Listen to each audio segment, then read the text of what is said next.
amaaso okube munye bweru ng'ekiri ebweru abasajja abasoba 9 babagalidde emmundu buli akutte emmundu n'omuggo buli akutte emmundu n'omuggo neekweka mu siiringi nempalampa mu siiringi ng'amaze okugwera mu siiringi y'enju mukyala we yaggula oluggi okutegeera obubaka ab'ebyokwerinda bwe baali babeetikkidde mu matumbi budde yali ng'agudde mu njuki baakuba omukazi emiggo naye neesooka nguma neneberayo nga ndowooza oli awo banaakoowa ne bagenda ekyokuba mukyala we yali akigumidde naye bwe yawulira ng'emboko zituuse ku baana yatendewalirwa okukakkana nga wamatuseeyo mu siiringi kati bwe bakuba ne balaba nga akaaba emiranga naye nga takwaki nga tampaayo ne babalira abaana bali mu tulo ne babasika mu tulo ne babakuba embogo ne babasamba kati kyamazima kyankwatako nnyo ne nga nedda ndi waggulu musirinka mbeeyo mutwale nze okusinga ki abaana bange ebyaliwo ng'atuuse wansi byemu ku birooto eby'entiisa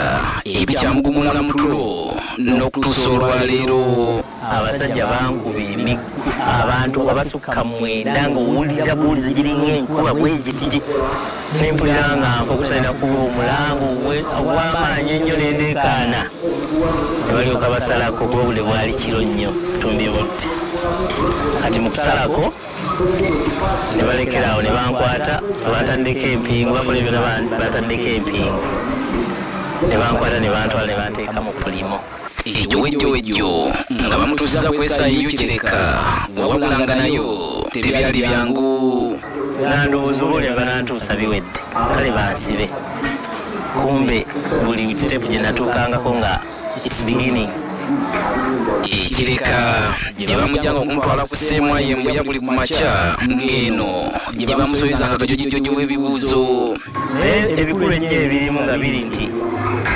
Kyagulanyi akubiraani essimu Kyagulanyi akolagana na ggwanga ky'okuva ebweru Kyagulanyi ssente z'abawala zijjawa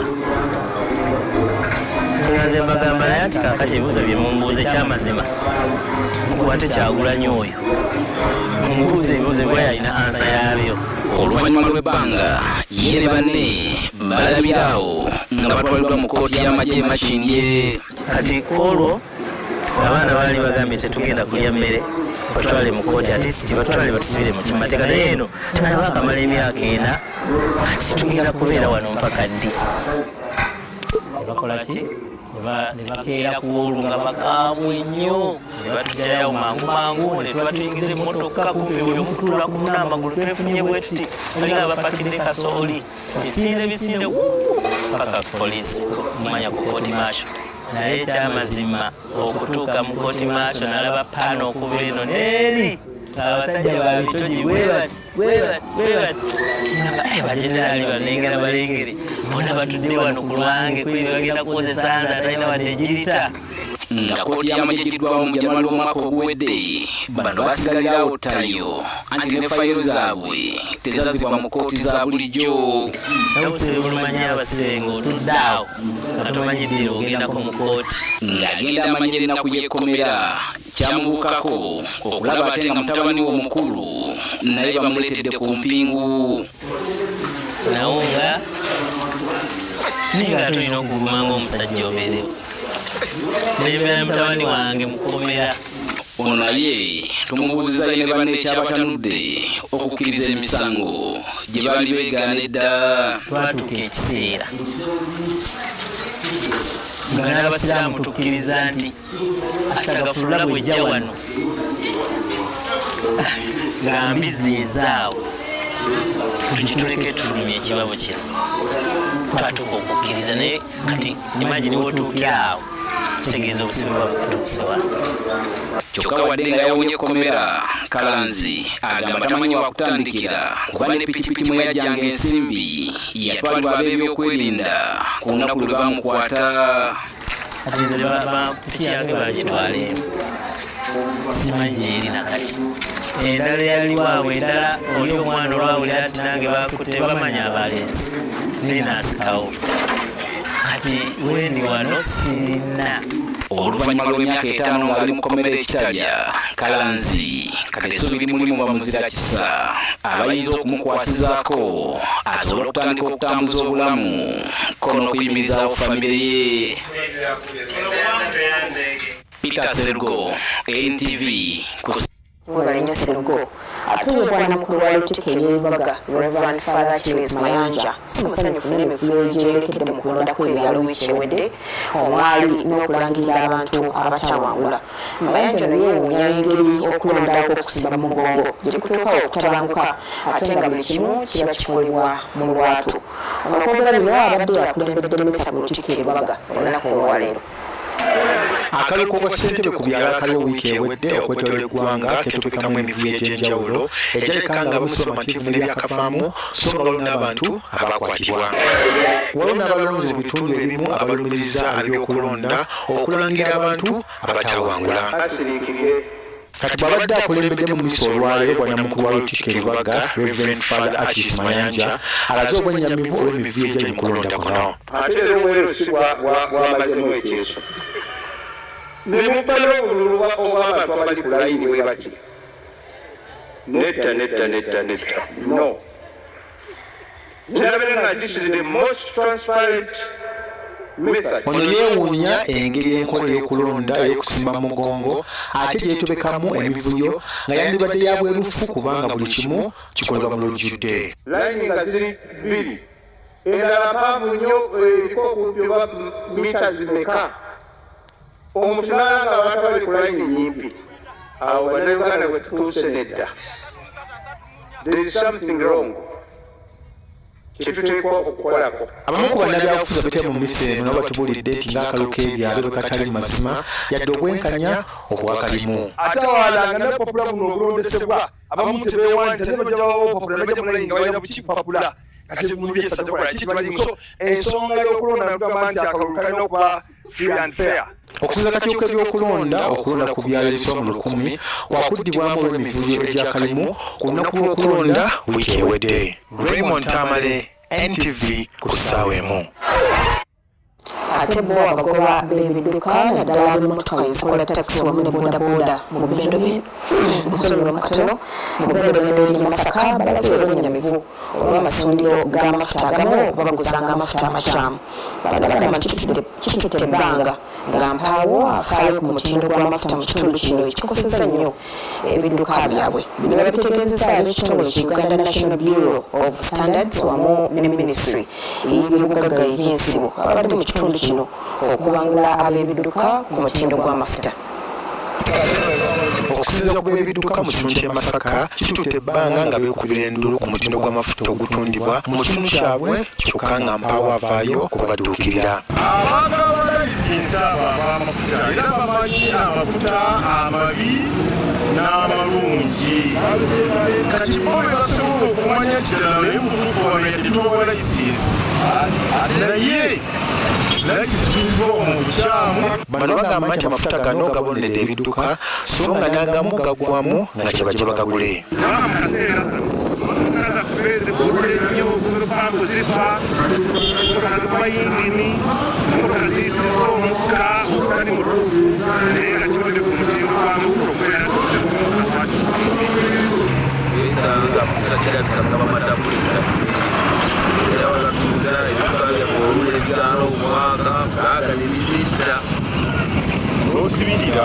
Okukaaba kuno kwe kuwaliriza ab'ekitongole ky'UNBS n'eminisitule y'ebyobugagga eby'ensibo okutandika okubangula abakozesa ebidduka mu kitundu kino kuba n'abatunda amafuta ku mafuta amatuufu ge balina okukozesa n'okusuubula.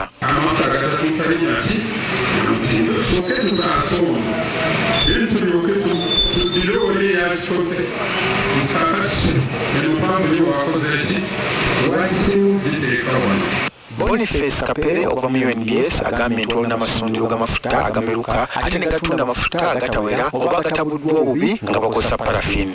Amafuta ago tuba tetugeekakasa ekisooka mu ppimo n'ekiddako omutindo gwago. Kati ebyo bwe tuba nga tetugeekakasa ekitegeeza nti bwe bonywa amafuta ago tuba tetulina bwe tugenda okuyamba. bano bagamba nti bakutalaga eggwanga lyonna nga basomesa abantu ku by'omutindo gw'amafuta. Mu by'emizannyo wa Kawungeezi Kalolo omutemesi w'essaza ly'Essese Idrisa Walusimbi ategeezezza nti ekigendererwa kye kyakwangula emipiira 3 egy'omuddiringano egiddako basobole okuva mu kibinja Masengere mwe bateekebwa sizoni eno.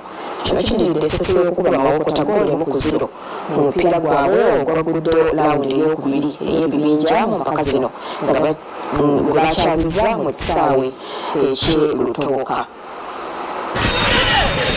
Bwetembera bwe yabadde Kawungeezi Teggulo nga Ssese ekyazizza Mawokota mu mupiira gwabwe ogwasoose mu laawundi ey'okubiri ey'empaka z'omupiira gw'amasaza ku kisaawe kyabwe ekya Lutooka Playground. Mu mupiira guno Ssese yagulira bagenyi aba Mawokota goolo 1 ku bwereere okwekumira ku ntiko y'ekimeeza mu kibinja Masengere ku bubonero 11. Abe Mawokota tubawangudde naye era bakitegedde nti Ssese kati eteryajja Ssese n'atakubwa mupiira. Nyongera okwebaza abasese mwebale byonna bye mukoze. Kitegeeza nti ezimu ku ttiimu ezitandise okuvaayo okulaga amaanyi. Njagala nnyo okwebaza abasese bonna n'abemukamu n'abalina gye bakoze. Ssese jju. Kati omutendesi wa Ssese Idrisa Walusimbi agamba nti ekigendererwa kyakuwangula emipiira 3 egy'omuddiringano basobole okuva mu kibinja okwesooka enzannya za kwota fayinolo. Tutandise ekigendererwa kya kugoba emipiira 3 egy'omuddiringano tulabe nga tuva mu kibinja. Ekibinja kye tuliko si kyangu, buli muntu yenna yenna buli ttiimu gye tusamba saawa zino si nnyangu, naye second round twaba tweteeseteese bulungi twayongeddemuko. Bano bakudda mu nsiike ku Sande ya wiiki ejja nga bakyalidde Busiro era abawagizi ab'enjawulo balabiddwako nga bawera. Busiro mutwerinde tujja ku Sande, temuzibiriza temutenya njagala mbalage nti nze mwe mbanjogedde mbaŋŋambye era gye tugenda tulabayo mission Nambole. Ab'enjawulo nga bali batubuulidde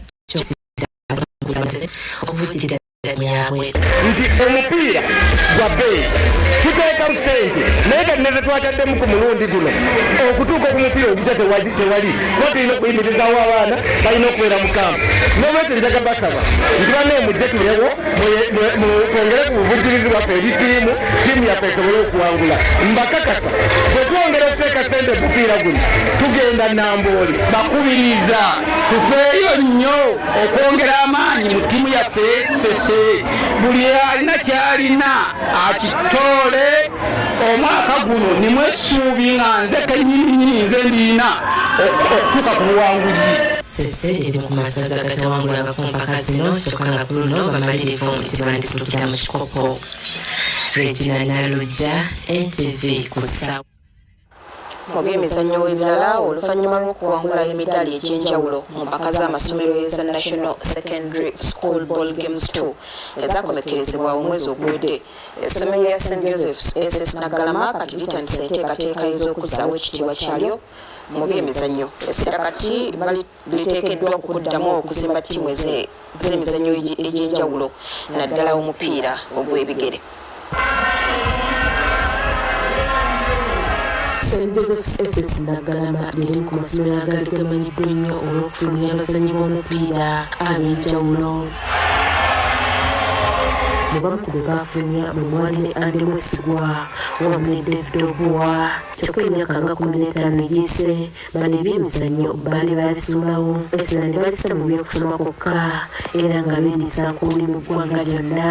Twakomye emizannyo gino mu kutengera mu ggwanga gye tuyita USSA National Games okusobola okusitula ebitone by'abaana nti bano betuzuula wano tubooleka ensi ate abalala basobola okubongerako ne basobola okukola ki okubongerako. Twakomyewo naffe okusobola ebitone by'abaana. Wabula omwaka oguwedde bano basalawo okuzzaawo ekitiibwa kyabwe mu byemizannyo era ne beetaba mu mpaka z'amasomero mu ggwanga lyonna National Secondary Schools Ball Games 1. Ekyewuunyisa nti tebaakomerawo mu mupiira gye baali bamanyiddwa ennyo wabula batandikira mu ttene w'oku mmeeza era bwe batyo ne batuuka ku luzannya lwa kwota fayinolo. Twagezako okukamba omupiira naye nga gulimu be bayita abacuba bangi. Bwe twatandika kumiitiriza ne tusalawo ne bakama baffe era abatwala nga balaba nti tuli mabegako mu byemizannyo ne tusalawo ne tufuna emizannyo ng'okudduka athletics ne tufuna emizannyo nga woodball ne tufuna emizannyo volleyball. Kati mizannyo ejja kukomekkerezebwa omwezi oguwedde bano basobodde okuwangula emidaali mu mizannyo okuli volleyball wamu ne woodball era ne bafunayo n'abazannyi abasinze okukola obulungi mu mpaka ezo. Okwekkiririzaamu ne mikwano gyange abaagenda mu mizannyo gino twekkiririzaamu nga tukimanyi tusobola okukikola naye era nga twagenda twetegese bulungi nga twetegekedde emizannyo ng'omuntu oyo yabeerera tusobozesa okutuuka bwe twatuuka mu mizannyo. Oluvannyuma lw'obuwanguzi buno batutegeezezza nti kati batandise kaweefube ow'okulaba nga bakomawo n'emizannyo emirala naddala omupiira okubaka wamu ne basketball. Ekigendererwa eky'amaanyi kwe kulaba nga beetaba mu mpaka z'amasomero g'obuvanjuba bwa Africa ezimanyiddwa ennyo nga Fiesta Games mu mizannyo egyo. Tetusobola kuyakomawo kubanga abanene bakola bakole naffe tugenda komawo nga twetegese okubeera ku mutendera gw'abo abanene abali mu. Sporting activities are very expensive, but as I said, since we came up with a new strategic direction, we have budgets. We have votes in the budget which have been committed to see that we support our children to go at even at higher level. We're going to take them for the East African Games. We're going to take them to compete. Because you can't kill their morale, you can't kill their vibe. Nti waliwo n'abakugu abaaleeteddwa okulaba nti essomero lino liyitamu okwetaba mu mizannyo gw'omupiira mu mpaka z'amasomero ez'omwaka ogujja. Omupiira tugukulaako tugenda tulina enteekateeka ey'okuguza okusa n'ogusitulira ddala ndowooza mulaba fasite gye tulina bwe tuba tugirabye esobola okutumbula ebitone by'abaana tulina abakugu be twaleeta mu ssomero babizuule ebitone by'abaana babikuze babasobozese okubatumbula. Bwe twogerera ng'amasomero ag'enjawulo gali mu keetalo ak'okwetegekera empaka za Fiesta ezigenda okuyingira mu ggwanga lya Tanzania omwezi guno. Sherifana mwebale nnyo okubanga mubaddeko mu bungi bwe mutyo ku Facebook mbalabye nga muli bangi ddala ne ku YouTube ne ku X mubadde bangi. Mwebale nnyo kuteekako data musobole okugoberera byonna ebibadde mu ggwanga ebifudde mu ggwanga olunaku olwaleero. NTV akawungeza ku ssaawa emu bwe kityo bwe tutambudde olwaleero.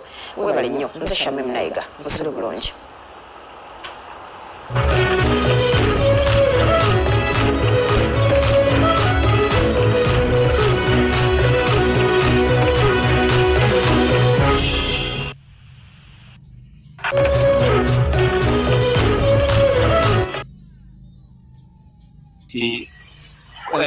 Service eyamba ekyalo kyonna